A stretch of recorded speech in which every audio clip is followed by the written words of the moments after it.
And welcome, welcome, welcome. This is Peter Winick. I'm the founder and CEO of Thought Leadership Leverage, and you're joining us on the podcast today, which is Leveraging Thought Leadership. Today, my guest is a gentleman by the name of Dayne Shuda, and Dayne runs a really interesting company in the Midwest, and his company is called Ghost Blog Writers, and shockingly, they provide ghostwriters for short form blogging for subject matter experts, authors, thought leaders, senior level business folks, etc. So, Dayne, thank you for joining us today. Yeah, thanks for having me. So let's dive in. We have talked to folks that run ghostwriting agencies for long form nonfiction. We've talked to folks that do lots and lots of things, but let's talk about the power of blogging and some of the do's and don'ts in terms of consistency and all that. So, give us the first sort of cut at how do you do this the right way? How do you blog consistently and effectively, properly? Sure. And yeah, I think the word you mentioned there that I see as the key to a successful blog is consistency. And I think that's also the hardest challenge with a blog of any kind, whether it's personal blog, business blog. It's really a struggle to consistently do it, whether it's weekly, a couple times a week, monthly. At some point, we all run out of ideas. And I think that's how a lot of blogs start. Even 15, 20 years ago, we would have 5, 10 ideas. We'd start, a month or two, we're out of ideas and we don't know where to go next. And I think that's still true today. So consistency is the big one. So let me ask you on the consistency piece, is there a secret magic, 3.72 blogs a month is the secret to success, or how does one define or experiment with the right consistency for them? I've been blogging for 10 years and the business has been around now 8 years. And prior to that, I was reading blogs and I think over time, kind of the average that I've seen is once a week, between 1 and 2 a week is kind of the Okay. average. So the way I kind of look at it is always long term. And so if you aim for a goal of 1 a week, you have 52 posts a year, and that's a good number of posts. So then obviously 2, 3, 4 years, you have several or a couple hundred. And when you look at it that way, that's a good number of posts. You're going to have a lot of good content out there. It just takes a couple years to get there if you're doing it 1 a week. But yeah, 1 a week is kind of the sweet spot that I've seen. And give me a sense of, I love having an expert on one modality so we can go really deep here. Range in terms of word count, length, what's the sweet spot-ish there? Yeah, the sweet spot I've seen is right around 600 to 800 words. And certainly a lot of blogs are less than that. A lot can be way more than that. We've always just kind of seen it come back to the 600 to 800 words. And if you think about it in terms of how long that takes to read, it's about 3 to 5 minutes to read a post that long. If you have some headings in there to break up the content, you can kind of jump back and forth. You can come back to it, but it seems to be a way to get a good amount of information in a fairly short amount of time. And I think that's why it's popular, is people like that word count. Sure. There's a Mark Twain quote that I don't know verbatim, but it's something to the extent of he's apologizing that he wrote someone a really, really long letter because he didn't have time to make it short, right? So, Yep. right. So the brevity piece, basically the challenge is you've got my attention span, which is pretty valuable and not easy to get, right? For 3 to 5 minutes, impress me, right? That's sort of the challenge. One other piece on sort of format. So we got that 6 to 800 piece. What about the discussion around mixing in visuals and infographics and things to make it aesthetically pleasing versus straight text? What's your perspective on that? Yeah, and my perspective's kind of changed on this since the smartphone has become obviously a big part of our lives. But I get frustrated personally when I open something on my phone and the image takes up the entire screen almost. And for a few years, I would say 5 to 7 years ago, the thing with blogging was to include nice images, and I still think that's important. But now I think it's changed a little bit where you want to use images as long as it's not distracting from the words or the point you're trying to make. and it's not frustrating the people looking at it a lot of time. And I love infographics. I think it's changed a little bit though with the phone having to scroll, and a lot of times images are clickable, and if you're trying to scroll and you accidentally click on the image, it's kind of, I would say we always use one or two images for every post because I think it does add something. We I like infographics, but you just have to be careful with the usability. I wouldn't go overboard, or if you're wondering if you should or shouldn't use images, I'm almost kind of now leaning towards using one or even none and just getting the people right to the content, and making sure the usability is good.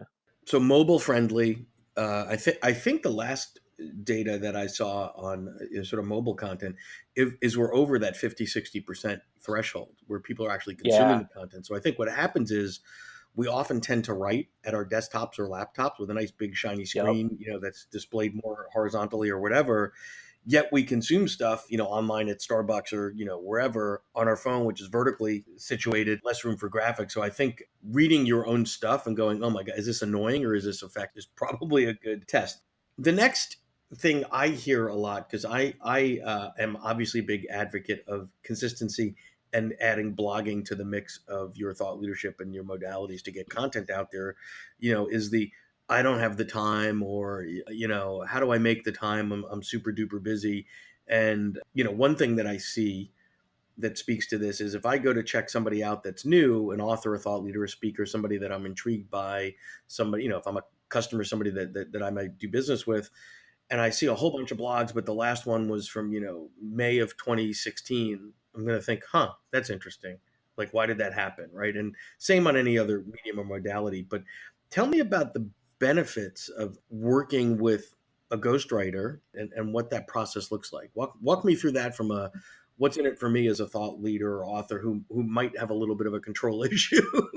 No, yeah, and that's one of the main challenges is you have to find the point where you're comfortable giving up the control, because when you're sharing your ideas and it represents you or your brand, that's big. You want it to represent you well and say what you want to say. But the trade-off is if you don't have the time, if you don't like writing, or if for whatever reason it's either having kind of no content, or having someone come on board like a ghostwriter that can work with you, develop the trust where you trust what they're doing, and it might not be 100% to the level of what you would be able to create yourself, but it's pretty close, and now you get the consistency out of it. And so there's definitely a balance there, and kind of what we do, and I know what a lot of other ghostwriters do in the book world too, is they get to know you. There's a lot that goes into it early on, as far as learning about the thought leader, and just usually a lot of discussion going back and forth, and kind of learning what their knowledge is, and how that can turn into titles for posts, and how titles might lead to a few bullet point notes and then a few early posts and feedback. And usually what we see is after the first post, there's feedback. You kind of get things to a good fit. The second post, a little less feedback. And usually by 5 to 10 posts, there's almost no feedback necessary, because the writer can learn so much about or kind of the style and what needs to be And, included. and then there's a little bit of, I would imagine, trust that's established once I have given up a little bit of that control. Describe for me, if you could, because you've done this for quite some time, a few of the attributes of a great relationship between the thought leader and a ghostwriter, and some things to really look out for. Yeah, I would say you want someone, and you can kind of tell this initially from email communication or having them work on a first post, is just from the thought leader perspective, do you like the writer's style, their grammar? Do they write short sentences, long sentences? And there's not necessarily a right or wrong. It's just as the thought leader, what do you want to see? And so that it represents you, but also kind of trusting that the writer's been doing it for a while, and maybe they know something about the web reader that you don't, Hmm. versus like a book reader or something like that. Yeah, so let me ask you something on that, because one of the things I've observed, and I'd love to get your take on it, is For example, you have a thought leader that is more of an academic or is used to communicating long form, heavy duty business concepts, a little bit heavy, a lot of references, et cetera, et cetera. And 6 to 800 words, that's not going to fly, right? So sometimes it's that expertise that the ghostwriter has. It has nothing to do with your content, but in being concise and being a little bit more, I don't want to say, kitschy, but punchy. And, can you touch on that a little bit? Because that seems to be an interesting sort of dynamic I've observed over the years. It is, and I've just read a study the other day. They looked at different types of communication and the ability to communicate something concisely, so, and not using long words or things like that. You actually come across smarter the more concise and the more normal language you use. And I think that comes into play in blogging, where you might look at, from an academic perspective, your overall blog, all the posts is kind of a thesis or your big work. Each post is just kind of a little snippet, still very valuable, but it doesn't take an entire afternoon to read like a academic paper would or something like that. So some of it's just people, if you've got an academic that's been doing what they're doing for 30 years, that's their natural default way to write, right? So it seems like sort of a second level benefit of a ghostwriter is that they might be more fluent in the short form, which is different. What are the other attributes that you would observe in a really, really dynamic and good ghostwriter to expert relationship? And I would say a big one is the connection or the ability to bridge the gap from, especially in a thought leader situation where they are very much the expert and there's a gap to bridge with the reader, the audience, as far as how do you communicate the message. It's not that the reader is less smart or they're just less knowledgeable on that topic, and that gets missed a lot. We see where the thought leader might, they want to come across smart, and it's almost like they're writing for their peers if they try to do it themselves, when that's not necessarily the target reader that they're trying to reach. And a good blog writer can kind of bridge that gap and make sure that the right language is being used so that the reader understands what's being said. So that's another big thing, is trust. Well, it's interesting that you say that because a lot of academics they're constantly publishing in peer reviewed journals, so they are writing to their peers in that area. But when you're moving into sort of a broader thought leadership role and you're trying to reach the masses or the business community or whatever, they're not your academic peers, right? So what are they looking for? They're busy. They want to get it short. They want to get it quick. They want to get it concise. They want to what's applicable to them. They're probably a little bit less concerned with the data and the references. Not that you eliminate that, but move that lever down a little bit, etc. Anything else? Yeah, that's a big one. And I think so, like, you'll see a lot of blog posts just on that point will link to studies, and say you're doing a peer review paper or a study, you might talk a lot about the data.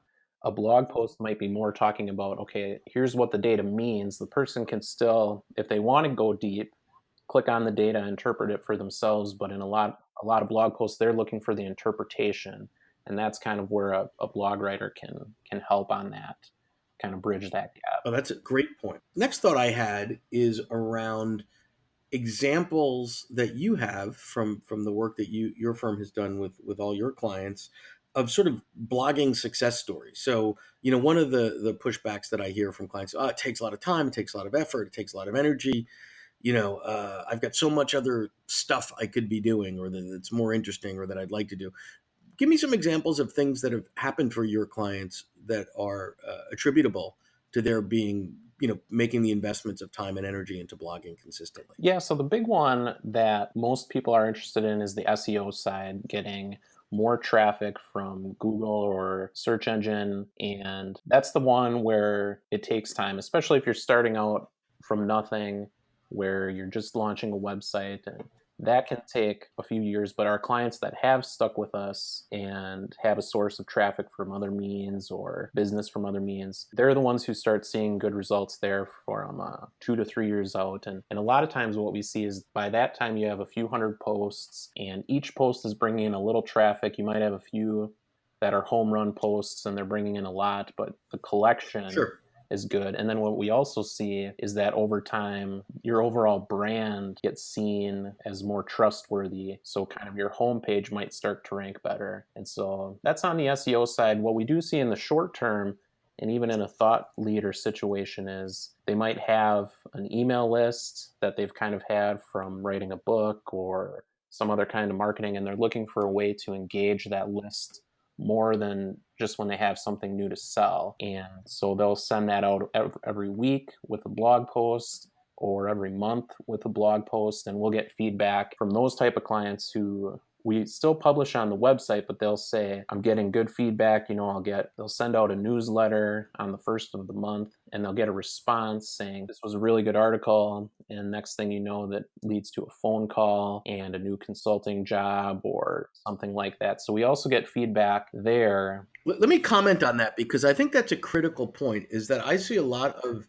authors and thought leaders and speakers putting a lot of efforts and applying a lot of technology and a lot of best practices around building their email list, right? So they go out and speak, and you can download this white paper if you give me your email list, or text it to me or whatever, and they're constantly building it. However, from a utilization perspective, if they're only using it to promote their own stuff, that's not a good thing, right? If I only hear from you as a thought leader that I admire every 3 years when you've got a book out or a program that you're selling or a whatever, eventually I get immune to that, right? So I love the idea that blogging is sort of the generosity, right? And the way that you consistently give without an ask, right? And if you're doing it, based on your recommendations, once, twice a week, whatever, you're giving a lot, so that on that infrequent basis, maybe every 6 months or whatever the case is, when you do have something to sell, and there's nothing wrong with selling, it's okay to ask, because it's not such a one-way street in terms of that relationship. So I love that in terms of just a balance. I think that's pretty cool. Yep. That's exactly right. It changes it from probably 100% selling to